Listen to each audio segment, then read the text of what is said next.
Ready for it to start recording.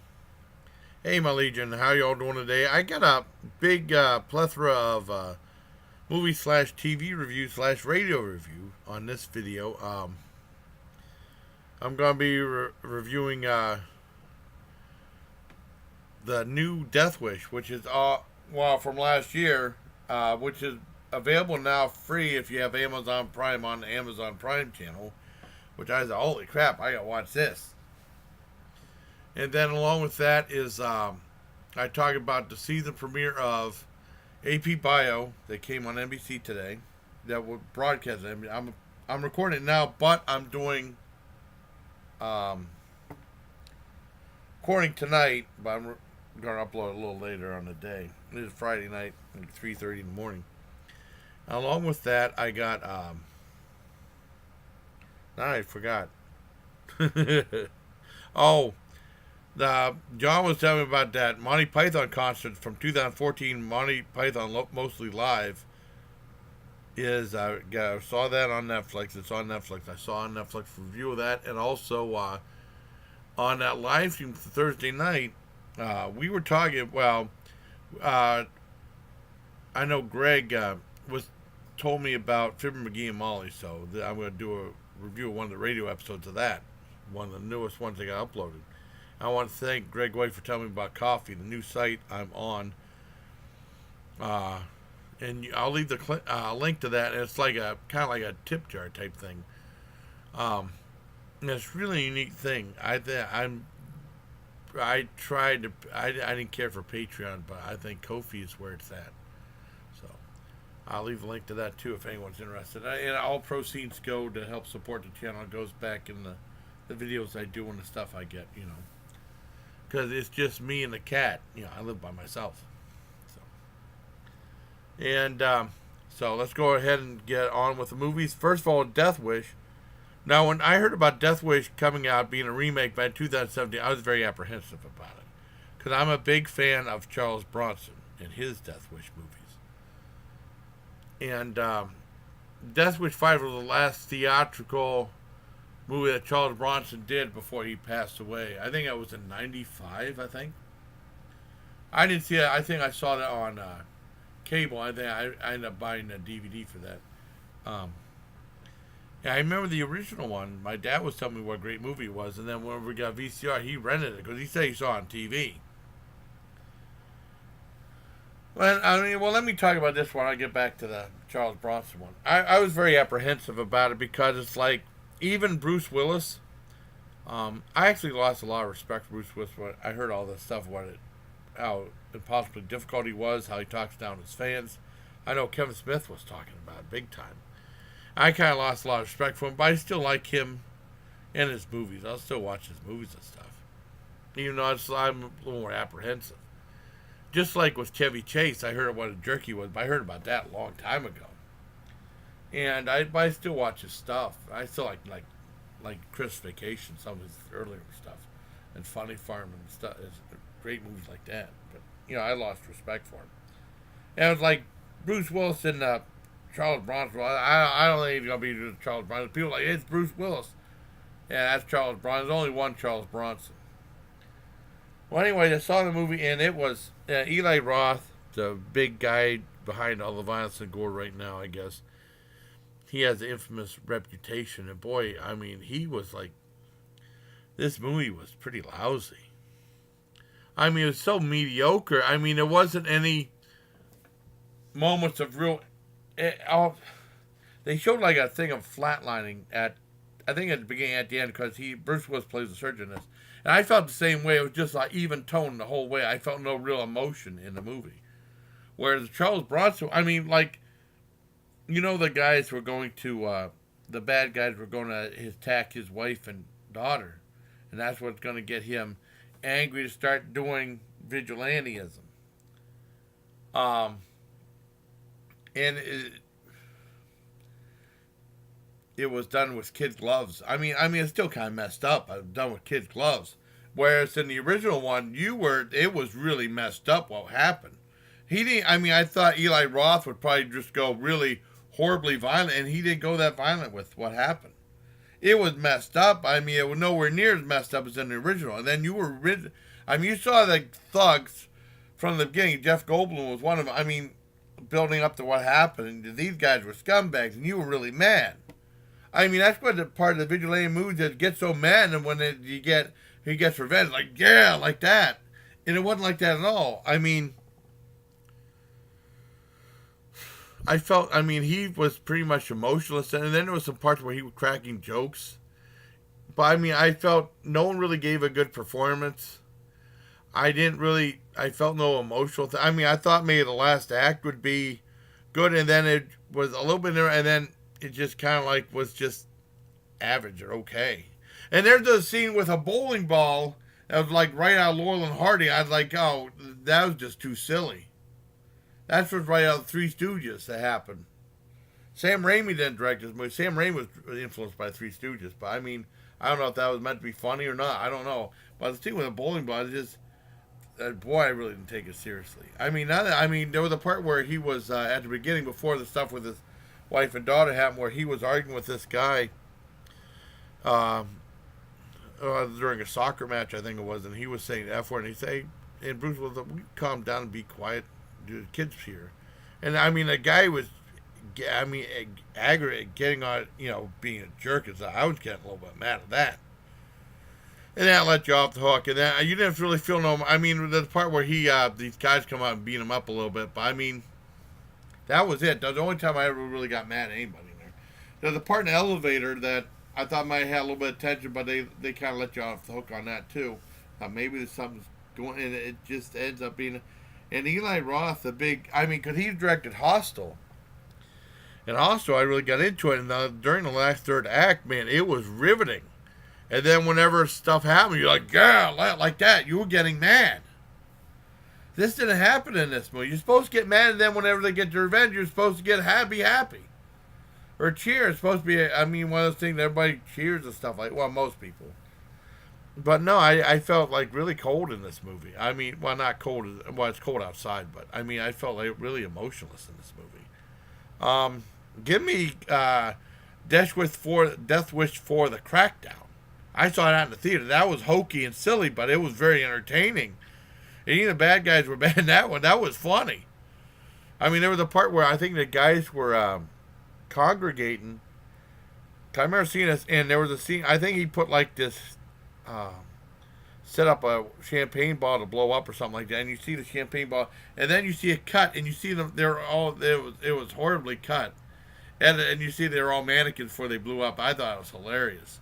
But I mean, that movie was entertaining. That's the one I saw in the theater. I mean, because the original Death Wish was really good. And then 10 years later, Death Wish 2 came out, which was somewhat along the line of that. Then 3 and 4 came out, were really cartoony.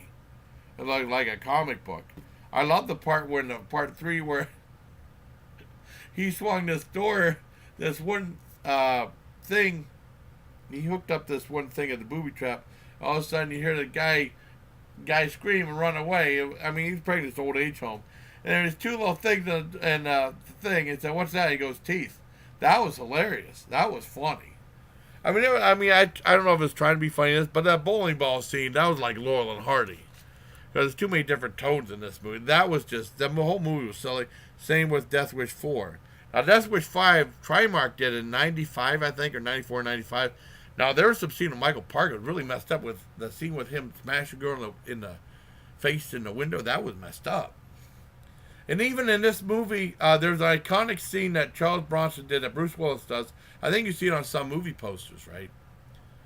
And even he does, and even he screws that up. And then it's supposed to have emotional impact. Automatically cuts away to the ending credits where it's played Back in Black ACDC. That's the only really cool part of the movie, playing ACDC. A little bit of gore with car coming down the guy, but not enough. And I mean, he played it safe. Instead of making you mad, there was a Michael Caine movie that most people don't remember called Harry Brown. And there was some messed up stuff, and I was getting mad. There was a couple of scenes that were really disturbing. I wanted to see some really disturbing stuff that really get you mad. So when he got his revenge, you were like, yeah. And a crowd cheering, and it wasn't like that at all. It was just the opposite. Of the crowd being quiet. SOD has a thing that said, and the crowd goes mild. That's Death Wish, the new Death. I mean, some people liked it. I know on Queenie Todd's live cast, I think it was last week, Saturday or Friday night, late night. Dave was saying that my good friend Dave Maggot said that he really liked the movie. He doesn't understand the hate for it. I didn't like it at all. Sorry, Dave, I didn't like it at all. And I was talking to Ryan about that. Well, I was talking about Bruce Wilson and Howie Cat was saying like, yeah, Kevin Smith lays into him pretty good. And then I talked to Ryan, and then Ryan said he said the movie just seemed like a cash grab and stuff like that. And the original was much better. Now, most of these remakes are cash grabs, anyways, but sometimes they have like real weight if it's a good remake. I didn't care for this at all. It was lousy, and that's why I wasn't that keen on seeing it at the theater. If we did, we did. If John wants to see it, but it's like, and it's not Charles Bronson. Yeah, but it's Bruce Willis, but it's not Charles Bronson. Bruce Willis. It seemed like Bruce Willis just phoned it in. So like a 2.5 out of 10 for Death Wish. Well, 2 out of 10 for Death Wish. I didn't care for it at all. It's just too lame. So next on the belt is Howie Cat was talking about Fibber McGee and Mollie. I always heard of that. I never seen it before, and he said, "Well, it's a radio show. You can't really see it." But I mean, you could technically see it on YouTube, the video where you have to hear the audio. And I saw the newest one about jury duty, and it was pretty good. It was all right. It was funny. It was entertaining. It was cool that they have like the introduction. They have like the commercials, and then they have like one act, and then they have like a song. Because a lot of times it's done before an audience. It's you hear it broadcast, but it's in the audience. It's your singing it with a band behind them. And they do, and the band will play a song, and then they have another act. The band will play a song, and they have the final act. And Gail Gordon was in there too, and I like Gail Gordon. I was a big fan of him in the Lucy Show and Here's Lucy, and then he was in he played the bad guy in that great Three Stooges movie, Three Stooges Meet Hercules, which I really liked. Some people hate it, but I liked it. So I mean, I enjoyed that for a while. I give it a 7.5 out of 10 for Fibber McGee Mollie. There's other radio shows. I always heard of it, but I never seen it before. Next is Monty Python Mostly Live, or Live Mostly. And this was a lot of fun. This was on Netflix. And John was saying there was something where the guy was suing him who created Spamalot because I can't remember the story. John tells it much better than I do.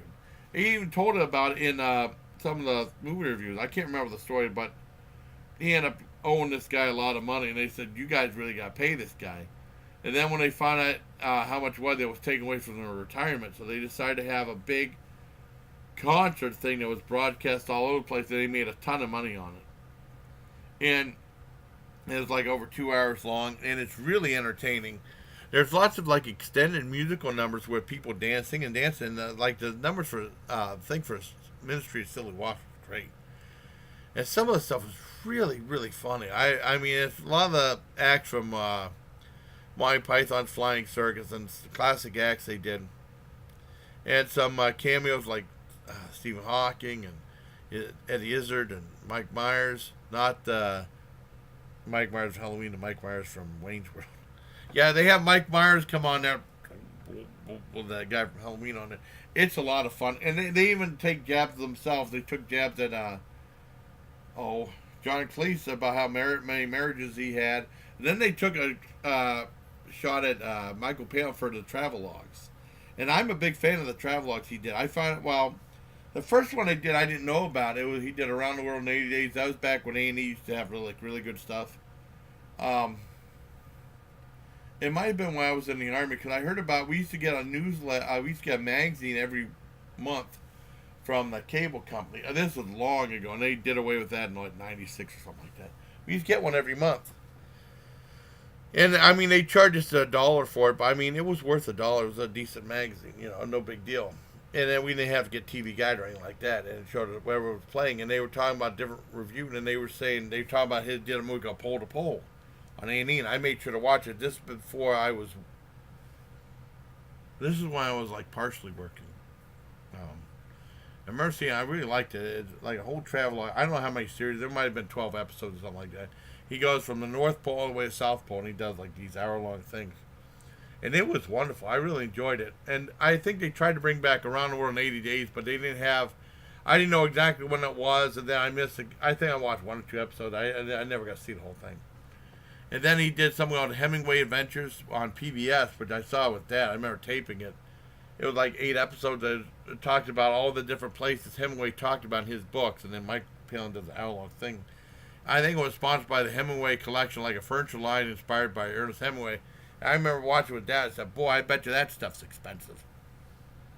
But I mean, I really enjoyed it. Lots of that stuff in Monty Python's Mostly Live was a lot of fun, really entertaining. And it's a much more lavish production than some of the other concerts from like Life in Hollywood Bowl. This was really well done and very entertaining. Still my favorite thing was when you do the sports segment, the high jump. It's so stupid.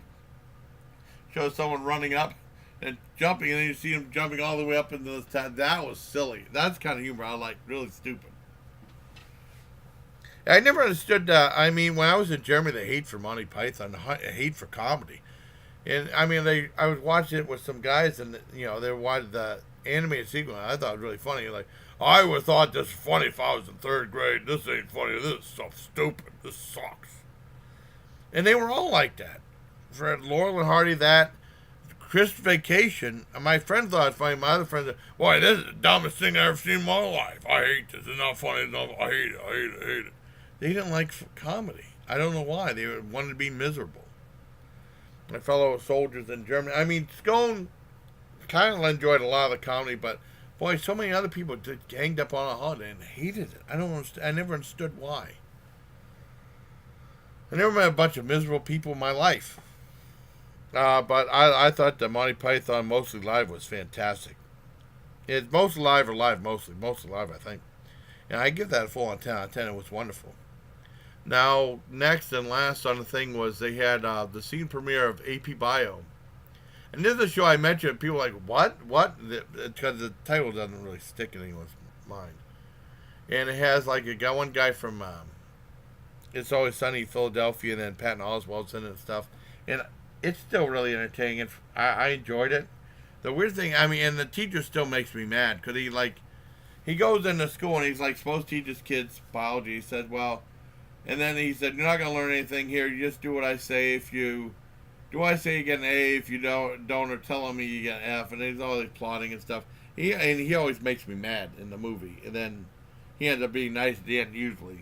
But I mean, when the kids turn against him, I'm like, good, because the guy's a jerk. He's still a jerk, but I still like AP Bio. I like how different it is. I give that a 9 out of 10. It's still really good. So I hope you like this extended edition of reviews of Death Wish, Fibber McGee Mollie, Monty Python Mostly Live, and scene premiere of AP Bio. It's still a lot of fun. I thought I'd do a very extended review, and I hope you like this video. And check out, support me on Coffee. If you're so inclined, because all the proceeds go back to the videos on here. So, till next time, bye, please. Take care, my legion.